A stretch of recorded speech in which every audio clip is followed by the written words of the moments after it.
This segment is brought to you by Central National Bank. Put our ag professionals to work for you. Good morning and welcome to Ag AM in Kansas. My name is Conrad Kabus and we're here at Kansas State University talking with agriculture economic experts. We also discuss some of the parts of the Farm Bill and what producers should know about their private insurance companies. Let's talk a little bit about what producers should be worried about here with the winter wheat in terms of insurance. Well, we start the measurement of the price that will set the guarantees, including the revenue guarantees. That starts August 15th and runs through September 14th. So about 6 weeks away before we actually start measuring it. It's measured directly off of the July 2015 hard red winter wheat contract. We always call that Kansas City wheat. That's now, of course, owned by the Chicago Mercantile Exchange, which I think they just call them now, sells now CME. So all the wheat now is being traded in Chicago. They have all the other smaller exchanges. They've merged here a couple of years ago. Anyway, that's the contract that's being used, and that will set the guarantee. And anyone's been watching the market lately noticed that that has been going down. That's a double-edged sword. As prices fall, well, that lowers your premium cost for next year. That's the bad news. I mean, that's the good news. The bad news is that you're going to have less coverage because the guarantee is going to be lower as a result of lower prices, and because we've got a lot of people that have had low yields, very low yields, in many cases zero, on their wheat crop this year. Their APHs are going to be lower next year, so you got a lower price and a lower expected bushels, all of which further reduces your coverage for the next year's crop. So at this point, we don't know what the price is going to do, but we will know what that revenue number is, what that yield number is going to look like.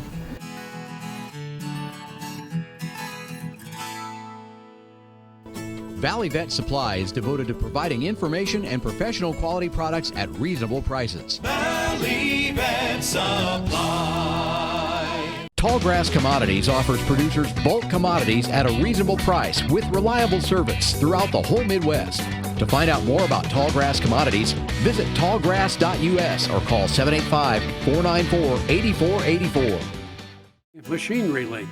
This year, rent your combine, own your future. We guarantee on-time delivery. Call today. Good morning and welcome to Ag AM in Kansas. My name is Conrad Kabus and we're here at Kansas State University talking with agriculture economic experts. We also discuss some of the parts of the Farm Bill and what producers should know about their private insurance companies. Now let's talk a little bit about what we saw, specific numbers on the wheat harvest this year. It's July now, mid-July. What are some of the numbers that we have seen in terms of, have we seen something like this happen before? And what was the turnaround before? Have we seen a cycle of this kind of pattern where we had spotty rain or we had rain in the mid-June? Have we seen that cycle happen before with other wheat crops, and what was the cycle beforehand? Well, this won't be as bad as the 1989 wheat crop. 1989 wheat crop, at that time we planted a lot more wheat acres. We've shifted those acres to corn, by the way. But at that time we produced normally something over 400 million bushels in the state of Kansas. In '89 it was right around 200 million. So half a wheat crop in Kansas is a big hit, and that was a big drought. I don't anticipate we'll come anywhere close to that number. However, as a farmer, I don't really care about the state number. What I care about is my number. Right. And we're going to have some farmers in western Kansas, I already know, are zero yield. Their losses have already been adjusted. Has this happened before? Well, looking out around Garden City, they're in about a fourth year of this drought cycle. So they've only had maybe one sort of crop that you could harvest in one out of the last 4 years. So and that really hurts you on the APH because see, it's pulling that average down. So, yeah, it won't be as severe as some past ones, but probably the bigger story is if you're in one of those areas that has had drought for 2 or 3 years in a row, those are the ones that are really getting hit hardest. There are other things that cause losses to wheat too that have happened recently. 2009 was a big freeze year, as was 2007. So, and there were a lot of yields along the Oklahoma border that really got hurt badly with those freezes, and for those farmers, those losses were as big as what we're going to see on the drought damaged crop this year. So, yeah, there are a lot of things that can happen to wheat. It's not wheat until it's in the bin.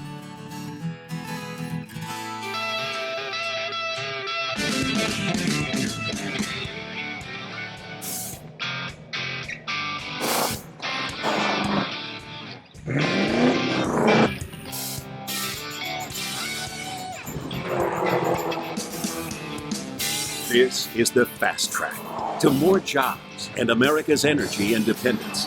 Advanced performance is here now. Biodiesel, America's advanced biofuel. This segment is brought to you by Santa Fe Trail Meats in Overbrook, or visit us online at sftmeats.com. Good morning and welcome to Ag AM in Kansas. My name is Conrad Kabus and we're here at Kansas State University talking with agriculture economic experts. We also discuss some of the parts of the Farm Bill and what producers should know about their private insurance companies. This year I'm sure there was a lot less hail damages because we didn't get thunderstorms. We didn't get rain either. You almost have to have rain in order to get hail. But that'll take an individual farmer down to zero. Right, because the hail just knocks out. Oh, it just knocks everything down. Yeah, it. it's got my wife's car, so personally got damaged by hail this year while she was driving in western Kansas. Right.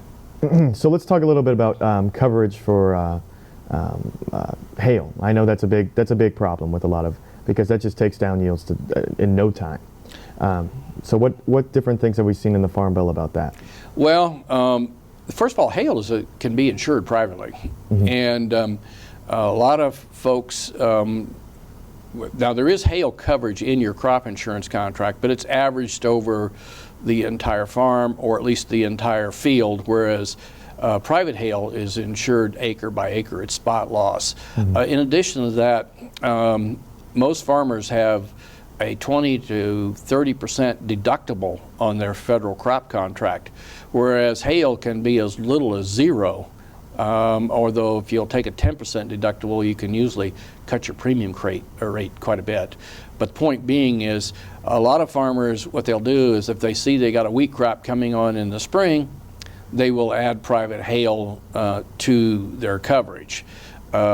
Typically, companies don't even offer hail on wheat until we get into April 1st. You'll start seeing people market it. So lots of flexibility for the hail peril. By the way, some of those hail policies now cover wind damage too. So it's in addition to fire. One of the things that people need to remember: federal crop contract does not cover fire loss if it's due to anything other than weather, which would be primarily a lightning strike. So a hot bearing on a combine that starts a fire, federal crop doesn't cover that. Doesn't cover that. Yeah, so if you don't buy private, you can buy just private fire insurance, at least in some states. And that'll cover in case you have a malfunction. Exactly, machinery. and so does your hail. The private hail, for the most part, virtually all of them carry hail and fire protection, which the fire is not covered by the federal crop contract unless it's a lightning strike. Plus, some of the hail contracts, at least in some states, carry wind coverage along with that too. The wind coverage, but that's only that's federal. No, that's all private. Private is wind. That's all private. The private. It's a combination of hail and wind together. Typically, is the way it's sold, and it is all private. Federal does cover wind, and it covers hail, but it's just that it's averaged across the whole operation in many cases, and the deductible is much larger than it is with a private contract. That's the key difference. What it doesn't cover is fire due to something other than a weather peril. So just be aware your federal crop contract is not going to cover fire unless it's actually covered by caused by weather impacts. So that's the only difference. So there are reasons people do add the private coverage on, because that's one of the perils it doesn't cover. We can probably think of some other perils that it wouldn't cover. Rain, excessive rain is covered. Or we don't deal with that very often, but like in the Corn Belt, if they can't get the crop planted because it's too muddy to get in the field, they can get paid what is called prevented planting payments. So they would get a portion of their insurance contract paid, even though they couldn't get it planted, so that's why they're getting paid. The other little twist on that, is if it's prevented planting, there's no reduction in their future APH yield, which is different than all other claims. I always found that one interesting, but it's not one we deal with in Kansas very often. Now, I guess in the eastern part of the state we can run into a situation along the river bottoms where somebody might get in a position where they can't get it planted. Buying a car shouldn't be this hard. And at Brown Chevrolet Buick in Wamego, it isn't. It's actually awesome. Whether you want a new or used car or truck, Toby's team can make the deal. Even if you want to custom order a new car or truck, Toby's team can make the deal. See Toby's team at Brown Chevrolet Buick in Wamego. We're awesome.